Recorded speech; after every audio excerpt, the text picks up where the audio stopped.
Welcome. It's Saturday morning and it's time for Q&A number 3. First off, question from Evil White Clown Punk. Would I move if I lived next door to Hyacinth Bouquet or Bucket? Well, two things here. One, yes, I'd probably stay because I'd want to take Richard, her husband, out for a beer, because the poor guy, But the most important thing is, well, for a fact, I'm Onslow, but I think that goes without saying, right? Yeah. But the most important thing is I'm surprised that anybody in America would have even heard of Hyacinth Bouquet Bucket. I'm completely blown away by that because I wouldn't have thought that sort of humour would have transposed into American, but this just shows you how wrong I can be, and that's pretty normal. Another thing I had from CJ99, he said, Hyacinth Bouquet or Nora Batty, which one would you choose? I think, it's funny, even though Hyacinth Bouquet does remind me of a friend of mine, and no, but Nora Batty with them wrinkled stockings, no, you just couldn't, could you? It couldn't happen, could it? No. So I'm afraid it's going to have to be Hyacinth Bouquet. Something I want to see, Evil White Clown Punk and Wicked Festa. I think you've got to do a collaboration, right? With Evil being Evil and his twin, right? The evil twin. Plus Wicked Festa as the long lost brother.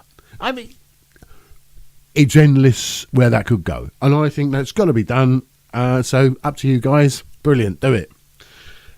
Smarty Pants.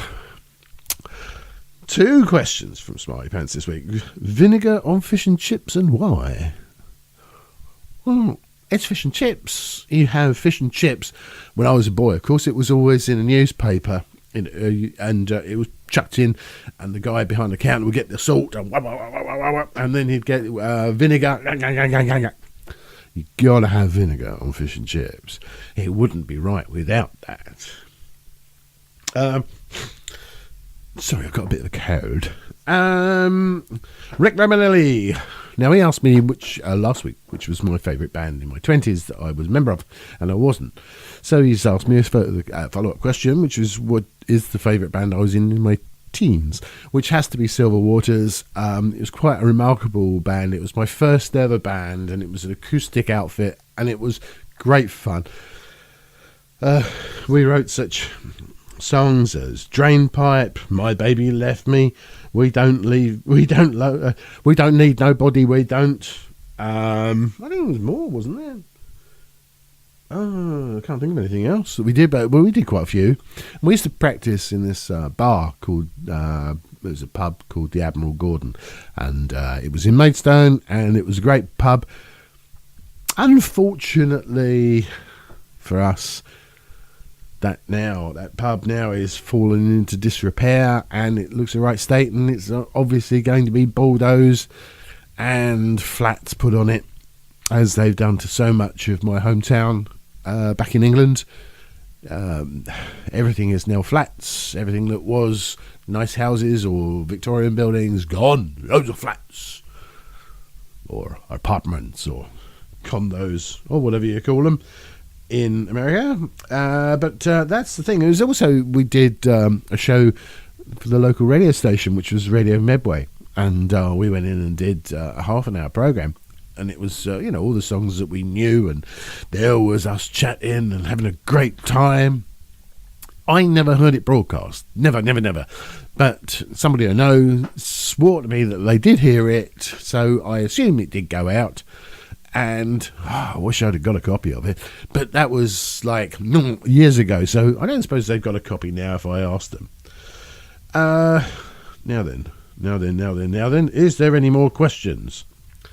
What was my first job? Well, my first job, okay, well, obviously, in England, it was paperboy. I like the American way, where the kids go past on the push bike and just chuck the papers and they land in the garden, yes. That sort of thing didn't happen in England. You had to go up the drive and post it through the letterbox. And that was my first actual proper job. But my first full-time job was an apprentice printer. And I worked in this, obviously, the printers, Gallowcrest Press it was called. I left school at 15. I left on the Friday and started work on the Monday.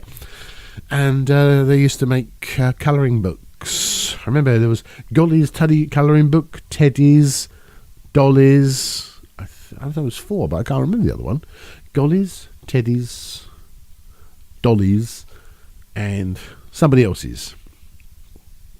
What it was, I don't know. I can't go back and ask them because they went broke, which was an awful shame, really, because that was my first job, and they went broke, and I was an apprentice, and that was the end of that. But I enjoyed it. It was good fun. I worked with a guy from Italian background who is Ricky Garcia, and his dad he run this restaurant right at the very. We were almost in their garden, in effect, right in the middle of the town. And what was it? The restaurant was called the Grill and Cheese, and his dad was the manager. And at lunchtime, we used to go through the back door, go upstairs, and we'd have a free meal. Those sort of things don't happen anymore. That's probably the only time that did, but it was brilliant. I loved it. I absolutely adored living and working in Maidstone. As I say, I was only 15-year-old. Yeah, and one thing about Ricky Garcia, he convinced me it was a good idea to buy this air gun, of which he then proceeded to shoot me straight in the bum. I can tell you that hurt. Anyway, one other question from Smarty Pants. This is the second one, and he said, if you were a night on the town with these people, which one would you go with? Benny Hill, Jimi Hendrix, Charles Manson, or Adolf Hitler? Well, as a question, that's pretty wild. Now, Hitler. Now, I think we've got to get rid of Hitler pretty much straight away, although I believe he was an incredibly charismatic man. But, knowing that my dad sort of had to fight him, well, not fight him personally. I know he was given a picture of him when he was went to war, and that's another question. Yeah, another thing, because my dad, he spent a lot of time out in the desert, and he was a mechanic. And I asked him once, Dad, did anybody ever shoot at you? He said, well, funny enough, he said they did, because he was a mechanic, and they were right out in the middle of the desert. And he'd fix the Land Rovers and Jeeps and stuff and take him out for a quick test run and go over the dunes, and then he'd just sort of stop and lay back and have a nice afternoon, come back and say, yeah, that one's fine. And he'd repair another one and promptly do the same thing. But one day somebody shot at him, and I said, what did you do? And he said, and my dad used to speak like this, he said, well, son, I didn't know more than just jump into the truck and drove back to camp in a bit of a hurry. Yeah, don't blame him. Anyway, so Charles Manson, so Hitler's out. Charles Manson, well, he was a bit naughty, and so I couldn't have him really, could I? Although, again, I would imagine incredibly charismatic man. Benny Hill, well, we've all seen the Benny Hill shows.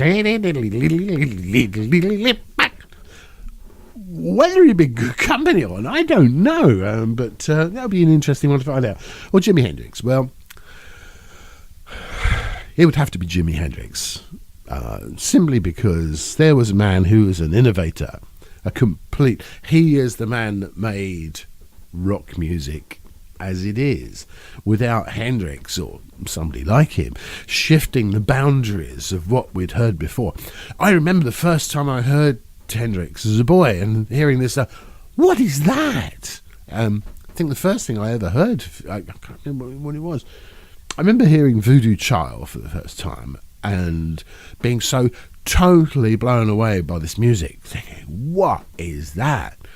And the older I got, then started listening to more and more Hendrix, and then lucky enough to have the original album of Electric Ladyland and opening up and saying, "Oh, look at those females in there! Whoa!" I don't know if that album's still available, but it was very good for a kid of my age to have that album cover. Anyway, So that's it. So it had to be Jimi Hendrix, and I know I diversify, I go off into one occasionally. I think I've done all the questions, and yes, it would be Hyacinth Bucket rather than Nora Batty, and I wouldn't move, but I would take Richard out for a beer,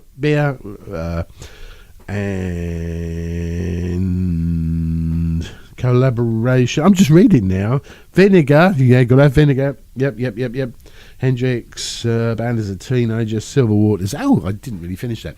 Silver Waters, it became a really great band.